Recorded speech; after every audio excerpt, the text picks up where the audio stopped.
You've ruined our lives!" My sister Samantha screamed across the living room, her voice slicing through the air like a knife. My parents, Victoria and Gregory, nodded in agreement. They said nothing as I grabbed my bag, not even as I walked out the door with nothing but silence. My name's Delaney. I thought that was the end, until this morning, when my phone lit up with 14 missed calls. Suddenly, they needed me. Why now? What changed? And how do you come back from being erased by the people who are supposed to love you the most? Have you ever been the black sheep in your family, the one they only remember when they need saving? Drop your thoughts below. I want to hear your story because maybe you've been there too. Hi, I'm Delaney. 2 weeks ago at a family dinner, my sister, Samantha, suddenly stood up, pointed directly at me, and shouted in front of our parents. "You've ruined my life," she screamed, her voice so high-pitched that I could hear it shatter inside me. Victoria, my mother, just shook her head lightly as if those words were inevitable. Next to her, Gregory, my quiet father, raised his hand to gently rub the bridge of his nose, silent. In that moment, I didn't argue. I didn't cry, nor did I explain. I just stood up, walked out of the room, and left that house with a small backpack, carrying with me all that remained. Silence. I don't remember exactly how far I walked. I just knew that when the streetlights began to blur in my eyes, my heart seemed to become invisible too, erased amidst the heavy atmosphere. The night wind seeped into my collar, chilling, but not as cold as my mother's look at that moment. A look of indifference, detached, as if I were a stranger who had stumbled into their family dinner. I used to believe that family was a place of tolerance, a shelter in the storm. But that night, I understood that not every roof was a safe haven. Samantha, the perfect sister with her dazzling media career, was always the center of my family's story. At gatherings, on holidays, she was always mentioned as a role model, a symbol of success and radiant appearance. And me? I'm Delaney, the daughter they often forgot existed, the one who would quietly sit at the table, picking at cold food, forcing a smile when someone asked a half-hearted question. That evening, when Samantha stood in front of the bright lights of her live stream ring, announcing she had just reached 50,000 followers, every gaze turned to her, admiring, praising. I stood off to the side of the kitchen door, holding a cold cup of tea, as silent as a shadow in the perfect family picture. No one asked if I was tired. No one mentioned me in any conversation.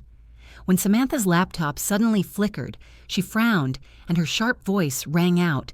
"Oh my God, not now! Why is it that every time you're around, everything gets messed up, Delaney?" Her eyes flared with anger, directed straight at me. "Just your breathing is enough to ruin the atmosphere." I stood there, stunned, looking around the room, hoping for a word of protest from my parents, a gentle comment, a frown, anything. But no. Victoria simply stood up, smoothing her skirt as if the whole thing had nothing to do with her. "She's right," she said coolly. "Delaney, you always mess everything up. Since you stepped into your sister's life, everything's been turned upside down. You ruined her life, and this family's too." Gregory remained silent, his tired hand rubbing his forehead. I could no longer hear my own heartbeat. All the surrounding sounds seemed to fade, leaving only the echo of accusations I never thought I'd hear my mother utter. I didn't retaliate. I didn't cry or run away. I just stood up, quietly walked down the narrow hallway to the guest room they reluctantly let me stay in. The door closed softly behind me, but to me, it echoed forever, like the collapse of a world. 15 minutes later, I packed my backpack and left the house. No one asked where I was going. No one followed. I walked slowly along the empty street, the streetlights casting a long, thin shadow of myself, as if I were watching a stranger. When the last bus of the night pulled up, I climbed aboard without looking back. The city at night flowed past the window like a faint river of light, carrying everything away, including me. When I stepped off the last bus stop in downtown Charlotte, the night was pitch black. The chill crept through every gap in my jacket, biting into my fragile skin. I pulled my collar higher, my hand gripping the strap of my backpack as if clinging to the only thing left in the wreckage of my life. The street was deserted, the neon lights of small hotels and 24/7 signs flickering like the faint breath of a weary city. I walked slowly, my feet aching from the long journey. My eyes scanned around, looking for a place where I could take temporary shelter.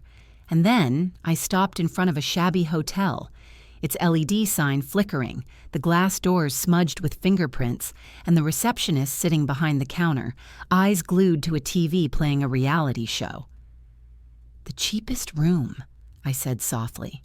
He glanced at me without a hint of curiosity. "Cash or card?" I pulled out the few remaining bills from my jacket pocket and handed them to him. "Cash. Any room will do." He counted the money, pulled out a key from under the counter with a room number written in faded marker. I took it, climbed the dusty old stairs, the sound of my footsteps echoing in the silent hallway.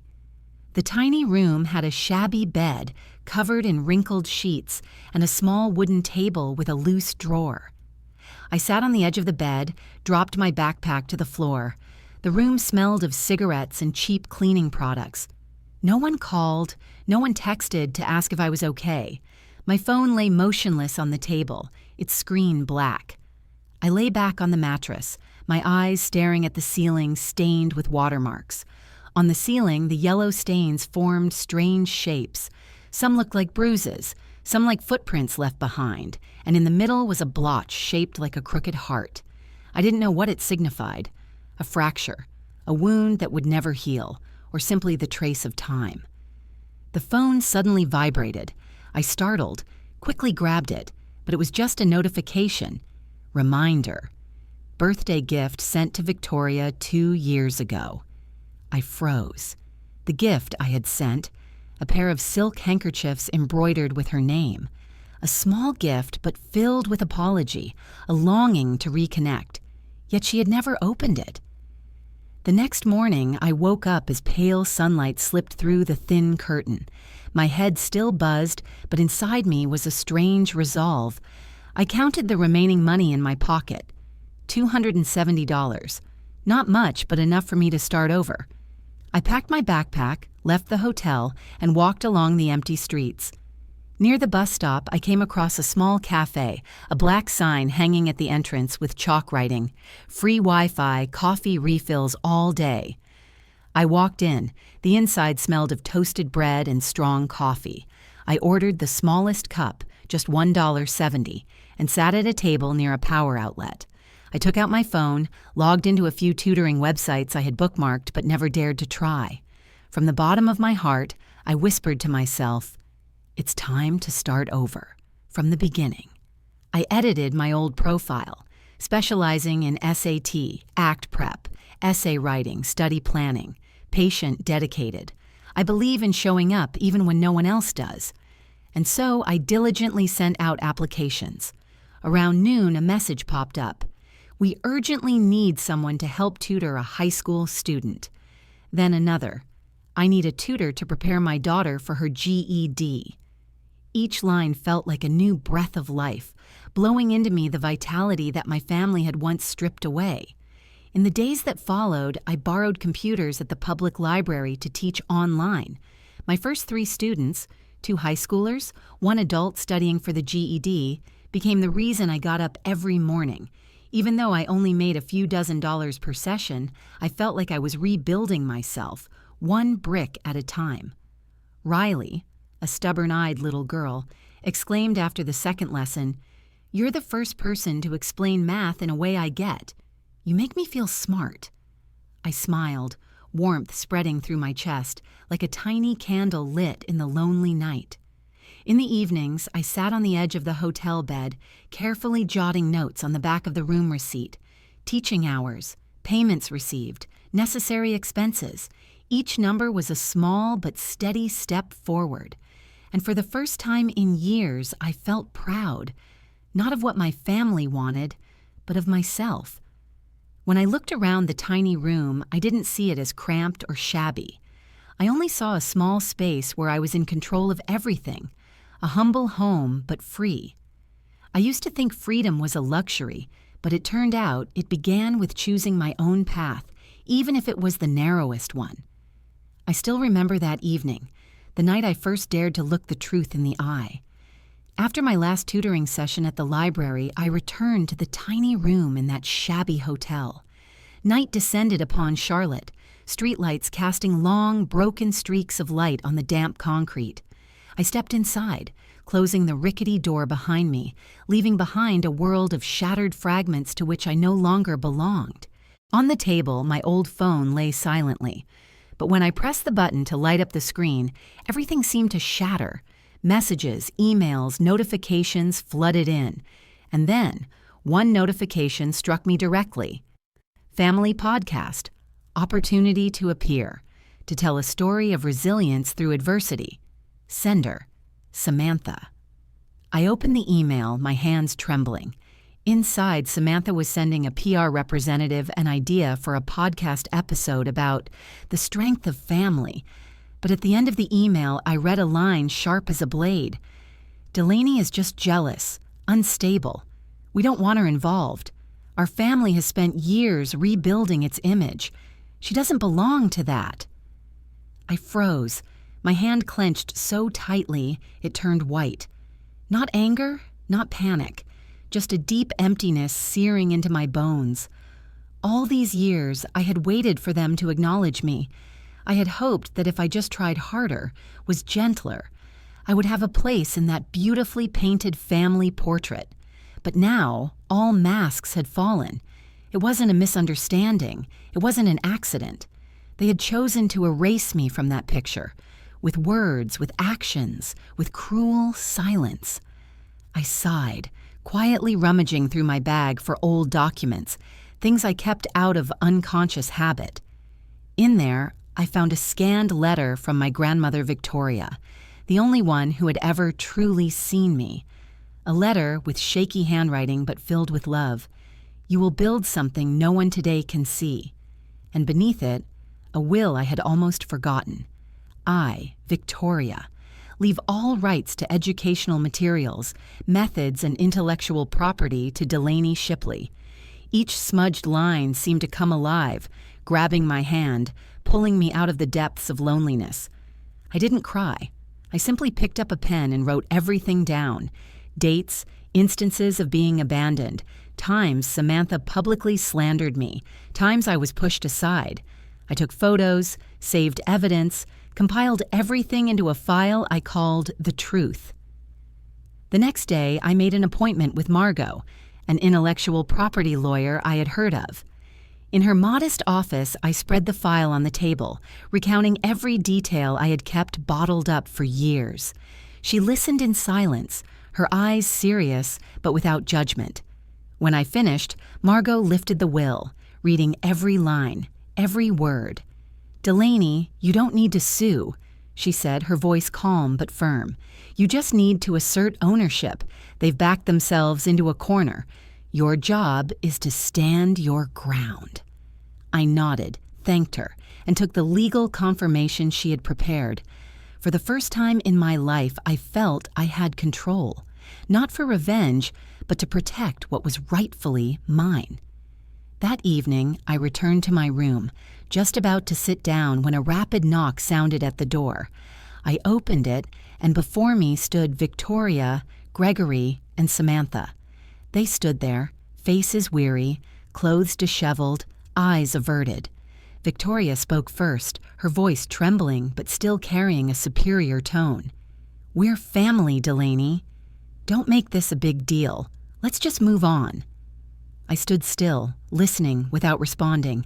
Samantha avoided my gaze, her carefully made-up face now streaked with tears. "I just wanted everything to be okay," she sobbed. "I didn't think it would go this far." I took a deep breath, stepped back slightly. "Family doesn't mean being silent to be trampled," I said softly but firmly. "Family doesn't mean I have to erase myself so you can shine." Then I closed the door in their faces, not out of anger, not in a loud voice, but with a decisive finality of an ending. That night, as I checked my email, I saw a notification from the online teaching platform. Your account has been suspended due to copyright complaint. I froze. They didn't just want to erase me from the family, they wanted to erase me from the world I was painstakingly building, piece by piece. But I was ready. I opened the file I had prepared, sent a response to the platform, attached evidence, timelines, originals, and my grandmother's will. I wasn't afraid. I had learned. Silence isn't forgiveness, it's complicity. Messages from former students began to pour in, words of thanks, words of encouragement.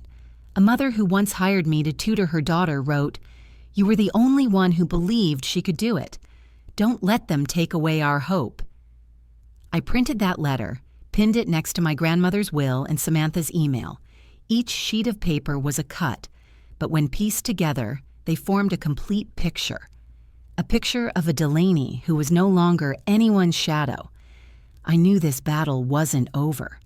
They would keep trying to slander me, to shift the blame. But I was no longer the girl standing quietly on the sidelines. I would tell my story with the truth they tried so hard to bury, and this time, I would not be silent. The morning after that tumultuous night, I woke up with sunlight filtering through the window blinds. A new day, but my heart was no longer empty. I felt like I was standing at a crossroads, where every choice led to a different ending. I put on an old shirt, took with me my grandmother Victoria's will and the evidence file I had meticulously compiled. In my heart, there was no longer fear, only a firm resolve. I went to the office of Margot, the lawyer I trusted, and handed her the thick file, every page a testament to the truth. The will, the email, original copies of the curriculum, and even screenshots of anonymous messages deliberately sent to discredit me.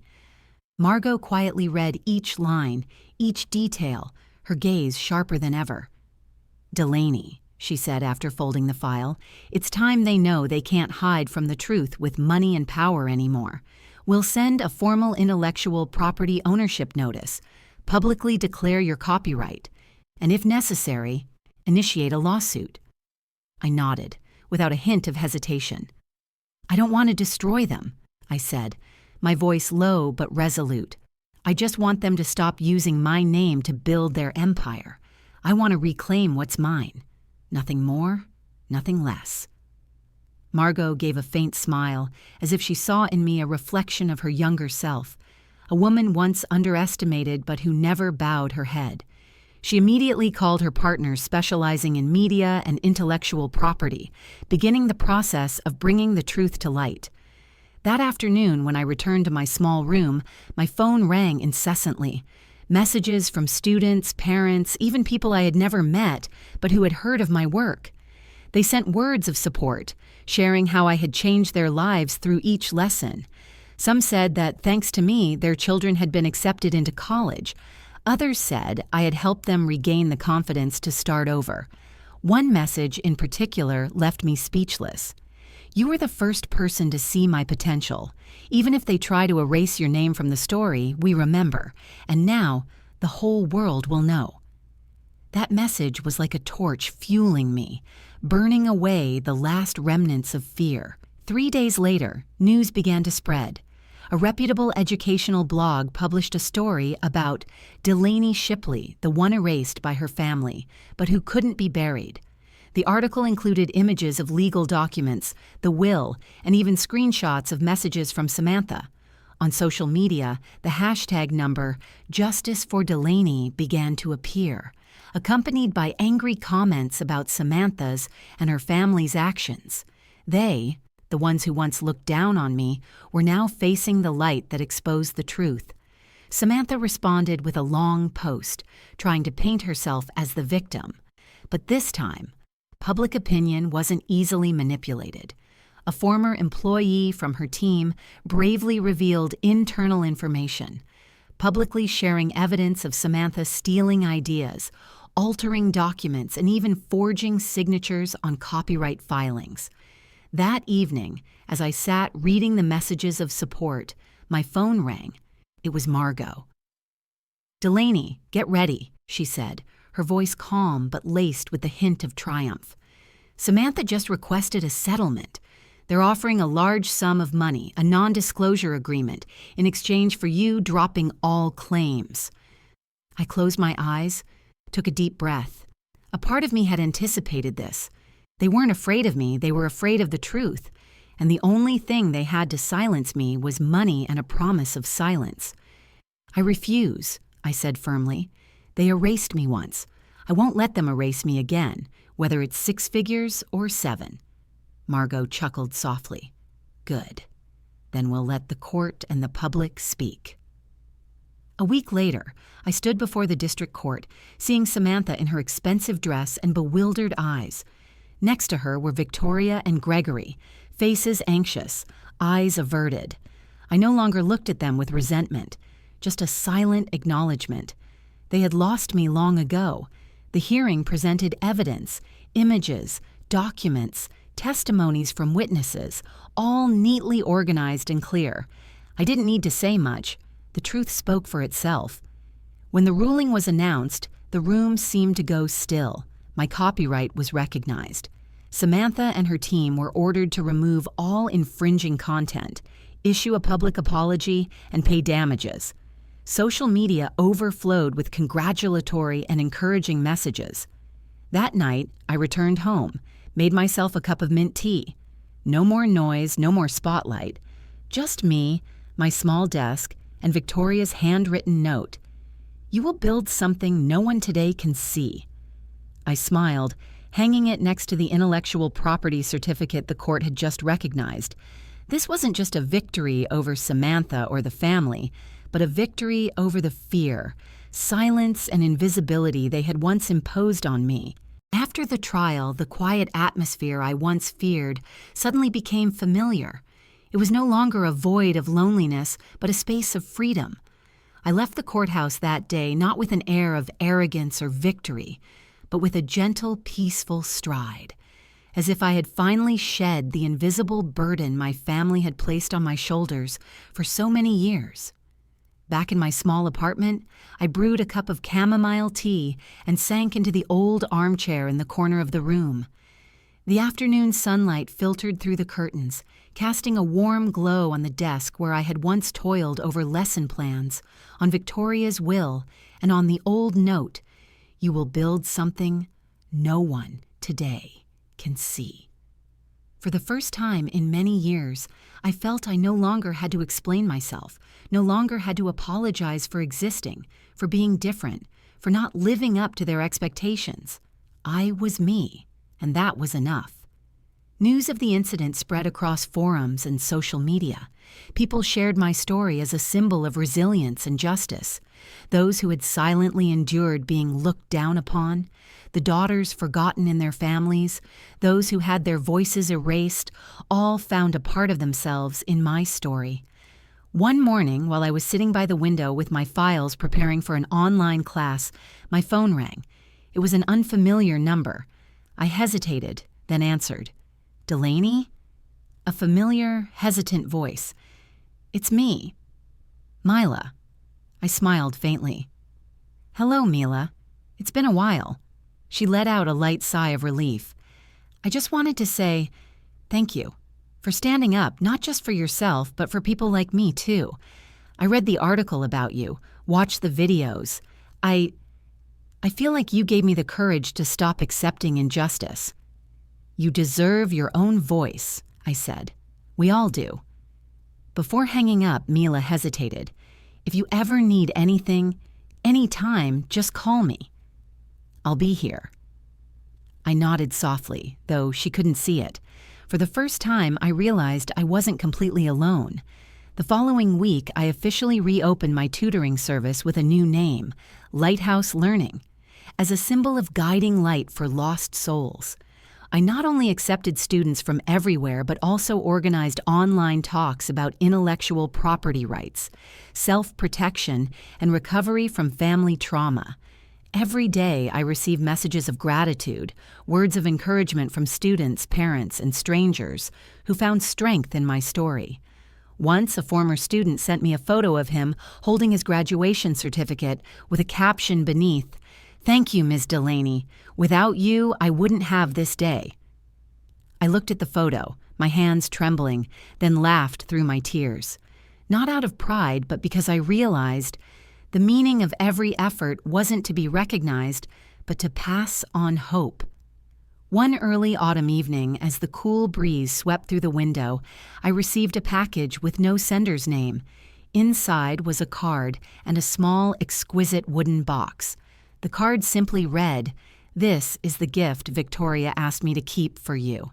She believed you would find yourself again one day." An old friend. I opened the box. Inside was a silver fountain pen, engraved with the words, "Delaney, light never goes out." I gently traced the engravings, my heart surging with emotion. I recalled the afternoon spent beside her, listening to her stories, learning how to write, how to read. She always believed I could create something valuable, even when others couldn't see it. The next day, I wrote my first letter with that pen, not to Samantha, Victoria, or Gregory, but to myself, Delaney of the past. Dear you, stop blaming yourself. You didn't deserve the cold words, the times you were forgotten, the days you were pushed aside. You survived, you stood tall, and now you're building a life no one can take away. You are enough, whether they see it or not, and you will never be erased again. Delaney of the present. I folded the letter, placed it in the drawer beside my desk. The breeze outside gently stirred Victoria's old note. I looked at it and smiled. Life after that wasn't perfectly peaceful. There were still strange messages, whispers full of prejudice on social media. But I had learned how not to let them shake me. I had learned how to choose what was worthy of my attention. A few months later, I stood on the small stage of a community education workshop, telling my story before hundreds of people. When the lights shone down, I saw faces both unfamiliar and familiar. Compassionate eyes, encouraging smiles. I was no longer invisible. I was Delaney Shipley, the one who dared to stand up, to speak the truth, and to ignite hope for those once forgotten. And then, on a quiet day, I stepped into a familiar cafe, sat at a table near the window. I sipped a cappuccino, watching the passing crowds, and no longer felt like an outsider. I knew, even though my family was no longer with me, even though Samantha, Victoria, and Gregory would never admit their wrongs, I was okay. I had rebuilt my home with courage, with love from strangers, with my own 2 hands. As I sat before the screen, a warm cup of tea in hand, I looked back on everything I had been through, from the moment I was erased to the time I stood up to reclaim my voice, from the lonely days in a cramped, rented room to the radiant light of the classrooms I built with my own hands. I realized that family isn't just about bloodlines, but about a place where you are respected, loved, and allowed to be yourself. If you're reading these lines, you might have felt abandoned at some point, been judged, wondered what your worth was in the eyes of others. But believe me, you are valuable, you are enough, and you deserve a happy life. No one can erase you unless you allow it. If Delaney's story has touched your heart, if you believe that the truth needs to be spoken, that voices need to be heard, and that we all deserve a loving home, then don't forget, hit subscribe to never miss inspiring stories about family, resilience, and courage. Share this video so that this story can reach those who need it. And please leave a comment sharing your story, because who knows, your words might be the guiding light for someone. Thank you for being with me. Let's build a community where no one is forgotten, where your voice is always heard,